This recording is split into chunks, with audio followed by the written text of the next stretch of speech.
Hi hello friends, ನಾನಿವತ್ತು green chilli chicken ಹೇಗೆ ಮಾಡೋದು ಅಂತ ತೋರಿಸ್ಕೊಡ್ತೀನಿ. ಬನ್ನಿ ಹೇಗೆ ಮಾಡೋದು ನೋಡೋಣ. ನಾನಿಲ್ಲಿ ಮೊದಲಿಗೆ ಅದಕ್ಕೆ ಬೇಕಾಗಿರುವ ಪದಾರ್ಥಗಳನ್ನು ಜೋಡಿಸಿಟ್ಕೊಂಡಿದ್ದೀನಿ. ಈರುಳ್ಳಿ ಮತ್ತು ಟೊಮೊಟೊನ ಸಣ್ಣದಾಗಿ ಹೆಚ್ಚಿಟ್ಕೊಂಡಿದ್ದೀನಿ. ನಾನಿವತ್ತು 1/2 kg ಚಿಕನ್ನಲ್ಲಿ ಗ್ರೀನ್ ಚಿಲ್ಲಿ ಚಿಕನ್ ಮಾಡೋದು ತೋರಿಸ್ಕೊಡ್ತಾ ಇದ್ದೀನಿ. ಮೊದಲಿಗೆ ಗ್ಯಾಸ್ ಹಚ್ಚಿ ಬಾಣಲಿ ಇಡಬೇಕು. ಬಾಣಲಿ ಚೆನ್ನಾಗಿ ಬಿಸಿಯಾದ ನಂತರ 2ರಿಂದ 3 ಸ್ಪೂನ್ ಎಣ್ಣೆ ಹಾಕಿದ್ದೀನಿ. ಎಣ್ಣೆ ಚೆನ್ನಾಗಿ ಬಿಸಿಯಾದ ನಂತರ ನಾನಿಲ್ಲಿ 2 ಮೀಡಿಯಮ್ ಸೈಜ್ ಈರುಳ್ಳಿನ ಉದ್ದವಾಗಿ ಹೆಚ್ಕೊಂಡಿದ್ದೀನಿ.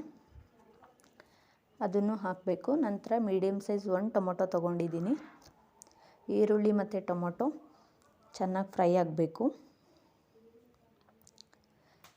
ನಾನಿಲ್ಲಿ ಮೊದಲಿಗೆ 1/2 kg ಚಿಕನ್ ಚೆನ್ನಾಗಿ ತೊಳೆದು ಇಟ್ಕೊಂಡಿದ್ದೆ. ಅದನ್ನು ಇವಾಗ ಆ್ಯಡ್ ಮಾಡ್ತಾಯಿದ್ದೀನಿ. ಚಿಕನ್ ಚೆನ್ನಾಗಿ ಎಣ್ಣೆಯಲ್ಲಿ ಬೇಯಬೇಕು. ಇದಕ್ಕೆ ರುಚಿಗೆ ತಕ್ಕಷ್ಟು ಉಪ್ಪು ಮತ್ತು ಅರಿಶಿನ ಪುಡಿನ ಹಾಕಿ ಚೆನ್ನಾಗಿ ಮಿಕ್ಸ್ ಮಾಡ್ಕೊತಾ ಇದ್ದೀನಿ.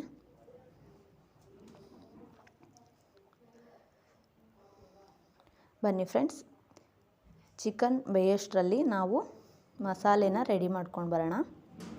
ನಾನು ಮೊದಲಿಗೆ ಮಸಾಲೆ ಎಲ್ಲ ಜೋಡಿಸಿಟ್ಕೊಂಡಿದ್ದೆ. ಅದನ್ನ ಇವಾಗ ಮಿಕ್ಸಿ ಜಾರಿಗೆ ಹಾಕಿ ನೈಸಾಗಿ ರುಬ್ಕೊಂಡು ಬರೋಣ. ನಾನಿಲ್ಲಿ ಪುದೀನ ಸೊಪ್ಪು ಆ್ಯಡ್ ಮಾಡಿಲ್ಲ, ನಿಮಗೆ ಬೇಕಾದರೆ ನೀವು ಹಾಕ್ಕೋಬೋದು. ಹಸಿಮೆಣಸಿನ್ಕಾಯಿ ಖಾರ ಇಲ್ಲ, ಅದಕ್ಕೋಸ್ಕರ ಇಷ್ಟು ತೊಗೊಂಡಿದ್ದೀನಿ. ಈಗ ಚೆನ್ನಾಗಿ ಪೇಸ್ಟ್ ಆಗಿದೆ ಮಸಾಲೆ. ಚಿಕನ್ ಕೂಡ ಇವಾಗ ಚೆನ್ನಾಗಿ ಬೆಂದಿದೆ. ಮಸಾಲೆನ ಚಿಕನ್ಗೆ ಹಾಕಿ ಚೆನ್ನಾಗಿ ಮಿಕ್ಸ್ ಮಾಡಬೇಕು.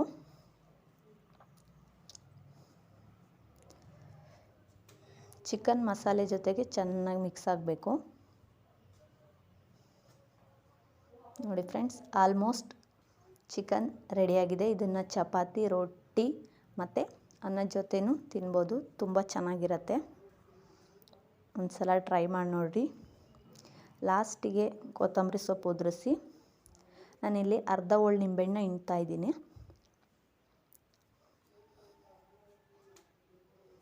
ಈಗ ರೆಡಿಯಾಗಿದೆ ಚಿಕನ್.